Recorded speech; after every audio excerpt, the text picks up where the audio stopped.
بسم اللہ الرحمن الرحیم۔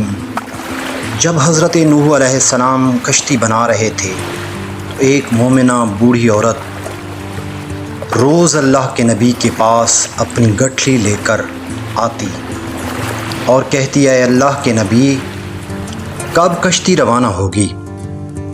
حضرت نوح علیہ السلام فرماتے ابھی دیر ہے۔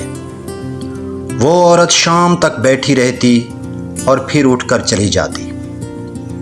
ایک دن حضرت نوح علیہ السلام نے فرمایا اے عورت، جب جانا ہوا تو تمہیں میں بتا دوں گا۔ یہ عورت واپس چلی گئی اور انتظار کرنے لگی کہ کب حضرت نوح علیہ السلام بلائیں گے۔ اس دوران عذاب آ گیا اور کشتی روانہ ہو گئی، لیکن حضرت نوح علیہ السلام اس عورت کو نہ بلا سکے۔ جب طوفان تھما تو ایک دن حضرت نوح علیہ السلام کے دل میں اپنے شہر کو دیکھنے کی محبت جاگی کہ جہاں سے انہوں نے سفر کا آغاز کیا تھا اس جگہ کو جا کر دیکھیں۔ جب وہ وہاں آئے اور قریب جا کر دیکھا تو ایک جھونپڑی میں دیا جل رہا تھا۔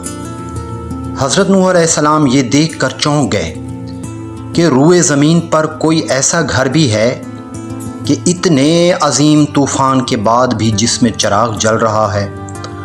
انہوں نے وہاں اللہ کی تکبیر بلند کی تو وہ عورت سامان لے کر آ گئی اور کہنے لگی یا نبی اللہ، کیا کشتی تیار ہے، ہم چلیں؟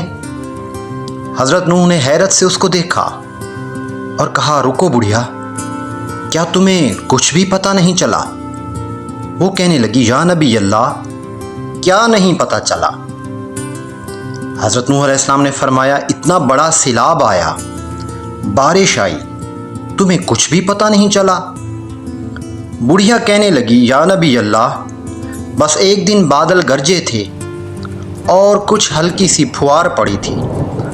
حضرت نوح علیہ السلام حیران ہو کر آسمان کی طرف دیکھنے لگے اور کہا اے میرے اللہ، یہ کیا ماجرا ہے؟